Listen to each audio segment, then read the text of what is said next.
Please, mister, please. They got my mama chained up. A barefoot boy ran in front of a dozen Hell's Angels. Tank, their leader, followed him to a padlocked house. Inside, they found the mother shackled to a radiator.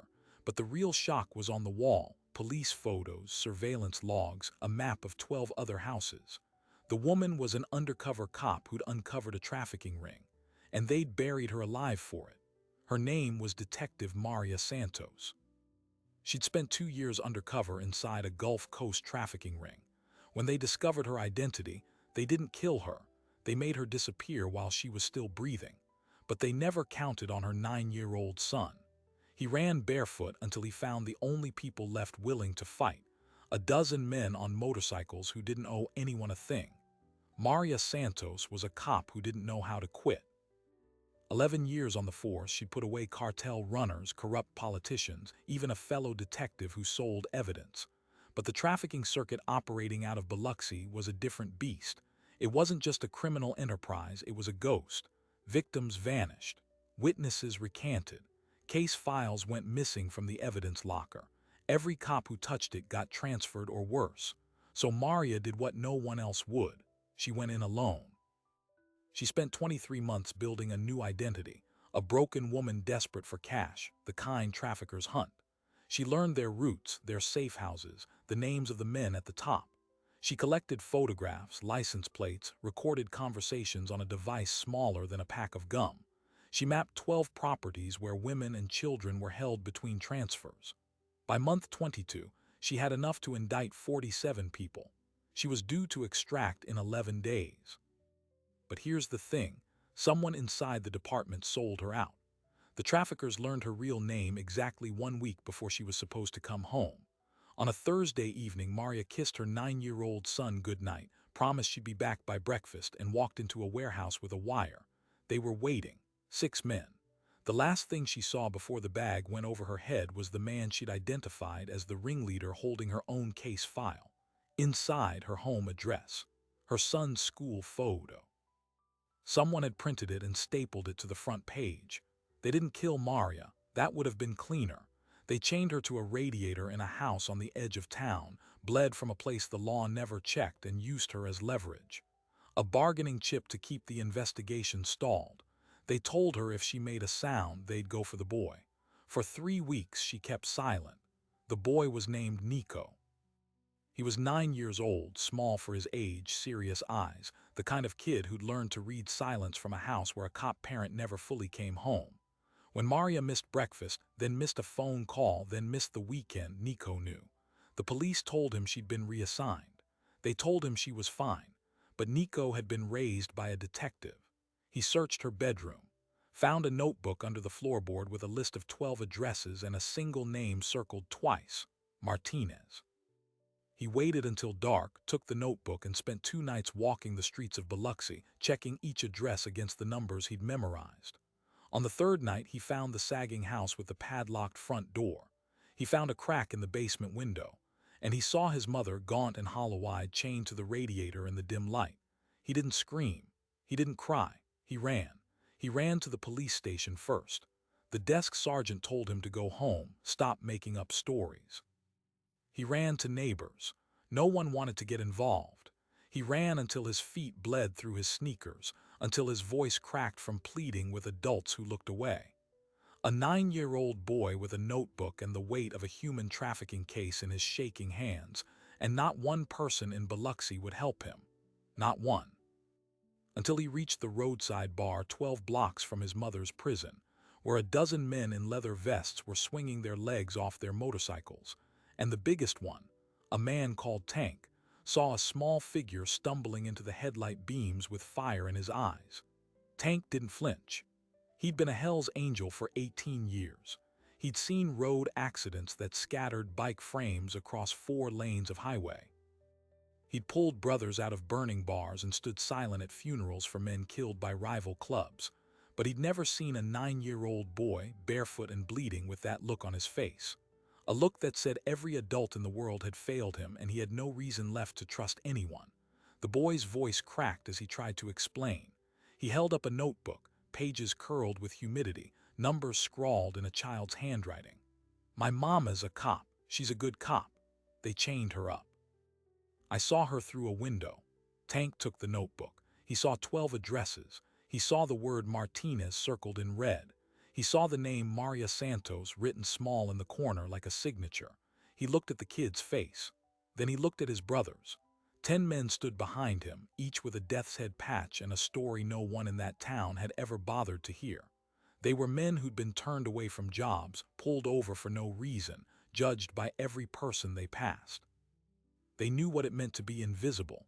Tank handed the notebook to a younger rider, a man named Crow with a long scar across his jaw. "We got a situation," Tank said. "This kid says his mom's a cop. Traffickers got her in a house off Elmore. Says police won't listen." Crow read the notebook. He looked at the boy. Then he said the words that would change everything. "Then we listen." 8 blocks. That's how far they walked, the 12 of them, through the warm Mississippi night. Tank let Nico ride on his shoulders because the boy's feet were raw. "What's your mama's name?" Tank asked. "Maria. She teach you to be this brave?" Nico didn't answer. He was watching the street ahead, counting houses. When they reached the sagging structure with the padlocked front door, Nico slid down and pointed. There. The house didn't look like a prison. It looked like a place the world had forgot. Rotted porch, boarded windows, weeds up to the porch railing. But the padlock on the door was new. Tank pulled a pair of bolt cutters from his saddlebag. 2 seconds the lock hit the ground. They entered. The smell was immediate: rot, mildew, human despair. Flashlights cut the dark. In the back bedroom they found her. Maria Santos, chained to a radiator, her wrists raw and her eyes so hollow they seemed to recede into her skull. She flinched at the light, then saw the boy. "Nico," she whispered, and the sound was half prayer, half sob. But it wasn't the woman that stopped Tank cold. It was the wall. Every inch of it was covered with photographs, police surveillance photos, stakeout logs, and a hand-drawn map with 12 red circles. 12 houses in Biloxi and the surrounding county. Beside each circle was a name, a woman, a child, sometimes both. Maria had been here for 3 weeks, unable to move more than a few feet, but she'd used that time to document everything she could remember from her undercover operation. She'd scratched notes into the plaster with her fingernails. She'd hidden a small piece of graphite in her hair and drawn roots on the floorboards. Tank stared at the wall for a full 30 seconds. Then he turned to Crow. "This ain't just a kidnapping. This is a trafficking network. She's mapped the whole thing." One of the brothers, a former Army medic named Doc, knelt beside Maria and began checking her vital signs. Another, a man called Preacher because he'd once considered the seminary, cut the chains with the bolt cutters. Maria slumped forward and Preacher caught her. "Easy, ma'am. You're safe now. Your boy found us. Your boy is a hero." Nico buried his face in his mother's shoulder and Maria held him with what little strength she had left. "The men who took me," she said, voice rasping. "They'll be back tonight. They come every couple days. They have a rotation." Tank asked the question that mattered. "How many?" "3 tonight," Maria said.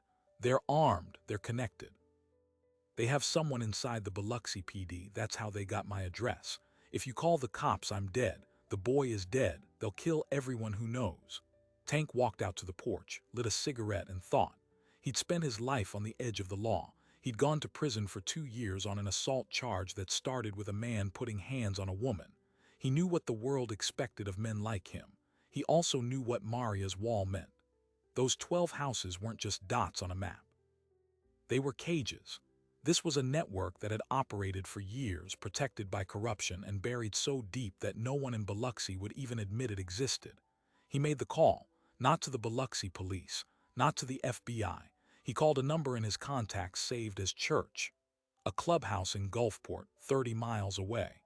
Within 90 minutes, 24 more angels were on their way, rolling through the night like a low thunder. And Tank gave the order that no one outside that house could have predicted.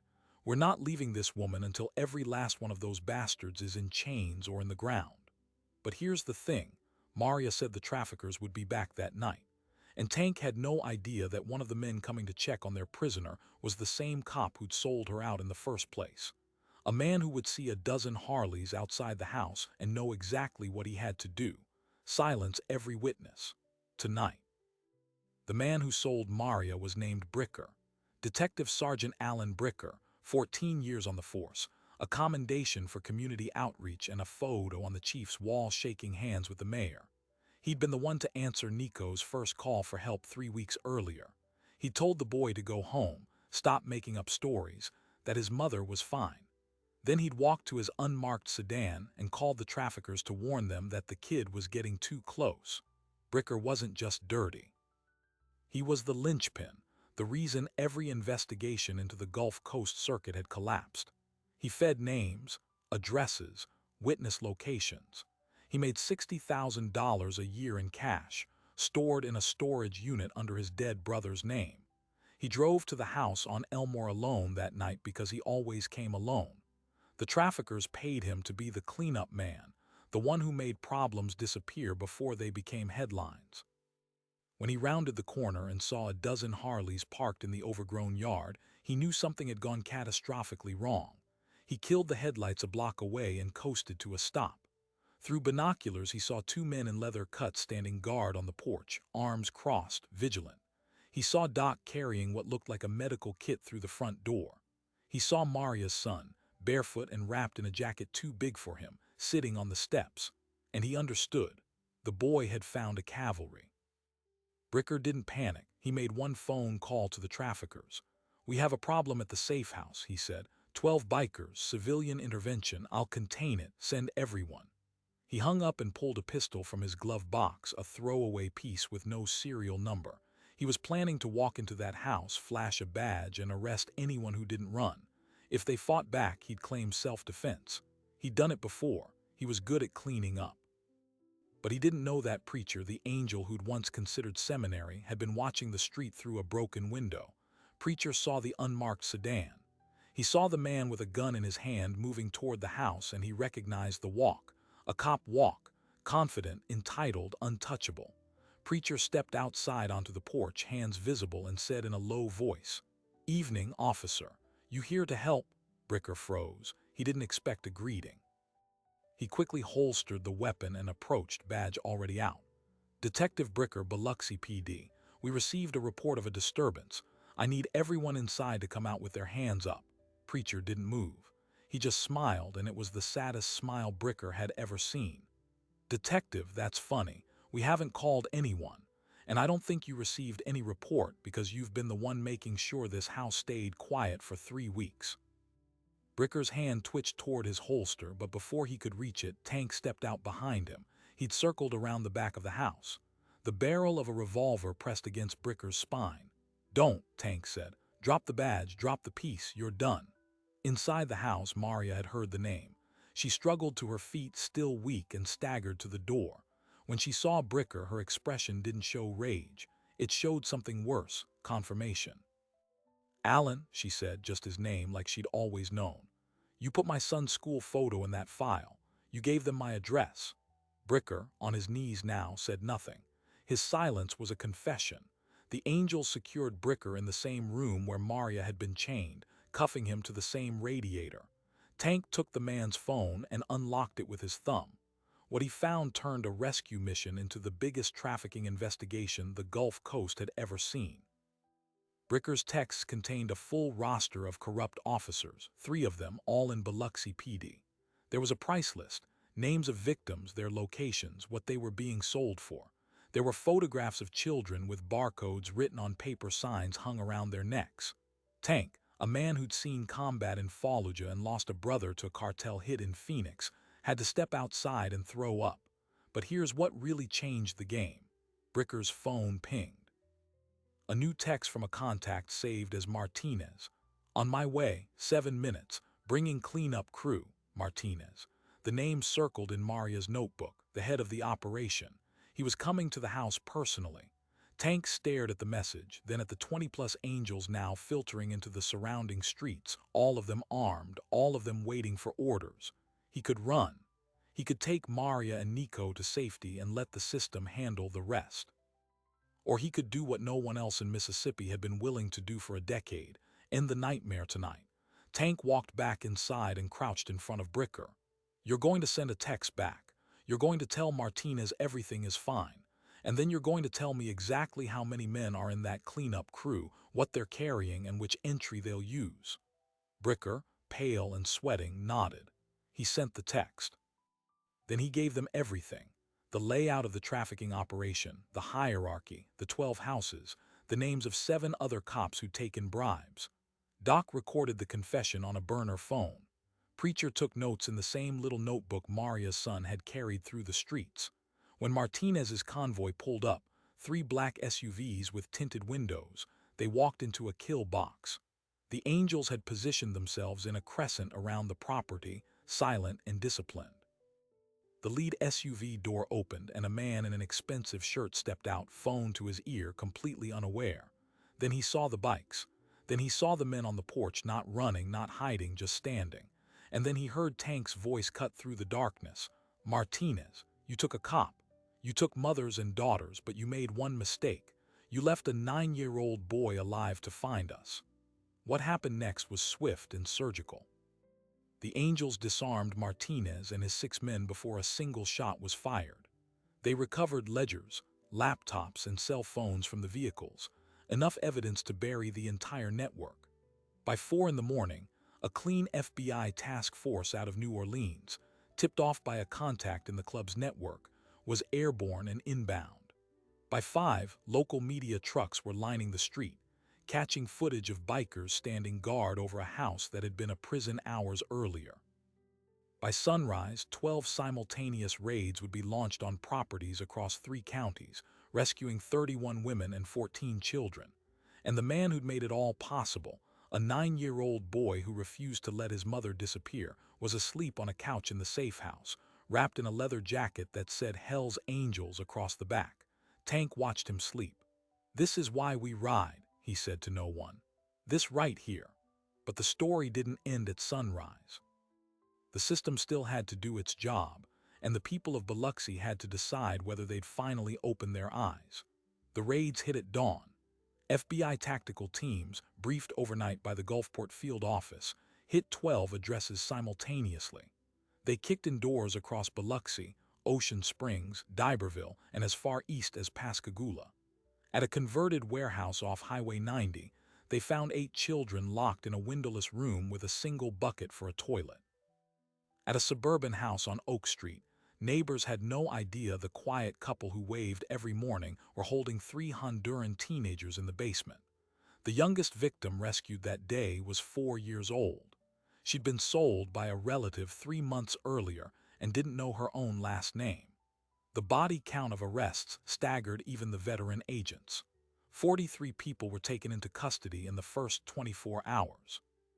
The man called Martinez, real name Eduardo Reyes Vasquez, wanted in 4 countries, was flown to a federal detention center in Miami before sunrise. His operation had moved an estimated 200 women and children through the Gulf Coast in 4 years, and no one outside his network had connected the dots until a 9-year-old boy walked them into the middle of it with a notebook. Bricker sang for 17 hours. Federal prosecutors had never seen anything like it. He gave up names, dates, bank accounts, offshore holdings, even the specific code words traffickers used to order new victims like inventory. He described how he destroyed evidence in 7 unsolved missing persons cases, how he'd personally driven one victim to a drop-off point in Mobile and collected an envelope with $8,000 in cash. His testimony, recorded and corroborated by the ledgers found in Martinez's SUV, became the backbone of the largest human trafficking prosecution in Mississippi state history. 3 other Biloxi officers were arrested before noon. The police chief, a man named Harold Prentice who'd served since 1993, held a press conference at 11 that morning. Standing in front of the station, his voice cracking, he announced his resignation effective immediately. "I trusted men I shouldn't have," he said, "and because I didn't look harder, people suffered. I'm sorry is not enough, but it's all I have." Maria Santos was hospitalized for 10 days. Malnourishment, a staph infection where the shackles had broken the skin, damage to her kidneys from dehydration. But she survived. The first thing she asked for when she woke up wasn't water or a phone. It was Nico. The boy hadn't left the hospital lobby in 3 days, sleeping on chairs and eating vending machine crackers while the angels who'd rescued him took turns sitting with him. When the nurses finally let him into her room, Maria pulled him onto the bed and held him for almost an hour without saying a word. Later, when a reporter asked Nico what he wanted to be when he grew up, he said, "A detective, like my mom." Then he paused and added, "Or maybe a Hell's Angel." Tank, standing in the back of the room, pretended his allergies were acting up again. The story went national within 48 hours. CNN, Fox, a dozen true crime podcasts. The photograph of the wall in the Elmore house, with its 12 red circles and names scratched into plaster, became the defining image of the coverage. It was a monument to one woman's refusal to surrender, even when she had nothing left but her fingernails and a piece of graphite hidden in her hair. Maria's notes, cross-referenced with the trafficker's own ledgers, confirmed the identities of every victim who'd passed through the circuit in 2 years. Families who'd spent years not knowing whether their daughters were alive or dead got phone calls that week. Some of those calls ended in joy, some in grief, but they all ended with a name, a location, and an answer. The Hells Angels never asked for credit. They slipped out of the media frenzy as quietly as they'd arrived, declining interviews and avoiding cameras. But one detail leaked anyway. The FBI agent who led the raids, a woman named Catherine Bell, told a local reporter off the record that the club had handed over evidence so thoroughly cataloged, photos, witness statements, a full chain of custody log, that the prosecution didn't lose a single piece of it in court. Preacher's notes, it turned out, were meticulous. Doc's medical assessment of Maria's injuries became a key piece of testimony. The Angels had done in one night what the system had failed to do in a decade, and they'd done it by the book. 6 months later, Eduardo Reyes Vasquez was sentenced to life without parole. Bricker got 40 years, reduced from a possible life sentence because of his cooperation, though the judge made it clear the reduction was a formality. The other 3 corrupt officers got 15 to 25 each. The hearings were swift, the convictions airtight. The evidence gathered from that wall and those 12 houses was so overwhelming that not a single defendant risked a trial. They all pleaded. Maria returned to police work, but not in Biloxi. She transferred to a state-level task force on human trafficking, where she spent the next 3 years training officers in 4 states on how to spot the patterns she'd nearly died documenting. She kept a photograph of Tank and the others on her desk, and when people asked who they were, she said, "The only cavalry that showed up." Nico, now 12, earned a full scholarship from a private foundation that heard his story. He still has the leather jacket Tank gave him. It hangs in his closet, too big for him, waiting for the day he grows into it. But the final detail, the one that still gets told in the clubhouse up in Gulfport, is this: the wall in the Elmore house was never painted over. Someone from the task force had a piece of plexiglass fitted over it, preserving the names, the circles, the scratch marks. The house was torn down eventually, but the wall was removed intact and installed in a small museum at the state capitol, part of a permanent exhibit on trafficking survivors. The plaque beneath it doesn't mention Maria's name. She asked that it wouldn't. It says only, "This wall was drawn by a woman chained to a radiator because she refused to let the truth die." A 9-year-old boy found help when no adult would listen. 12 houses, 31 women, 14 children, remember them. And in the corner, in smaller letters, "Help can come from places you never expect. Don't be the door that stays locked." Nico was 9 years old, barefoot on asphalt, when he learned that the people you expect to help won't always answer. A desk sergeant told him to go home. Neighbors pulled their curtains shut. An entire system designed to protect the innocent turned its back because the truth was inconvenient and the people holding it were too dangerous to confront. And into that silence rolled 12 motorcycles. Men with death's head patches and prison tattoos, men the world had decided were villains before they ever opened their mouths. They didn't ask for a badge number. They didn't check if the boy's story was politically safe. They saw a child who'd run out of options, and they became the door that swung open when every other door stayed locked. The question isn't whether what the Hells Angels did was legal in every technical sense. The question is what happens when the institutions we trust fail so completely that a little boy has to beg strangers on the highway to save his chained mother. And the harder question, the one I keep asking myself, is this. If Nico had run into your path that night, would you have listened? Would you have believed him? Or would you have been the sixth door that said no, the seventh door that called the cops, the eighth door that looked away because getting involved was too messy? I'm not asking for the answer that makes you feel like a good person. I'm asking for the real one. The one that sits in your stomach when you see something wrong and have to choose between convenience and courage. If this story moved you, do the thing that takes 2 seconds. Hit like, drop a comment with your honest answer, and share this with someone who needs to remember that help can come from anywhere. Because somewhere out there tonight, someone is still knocking. Be the door that opens.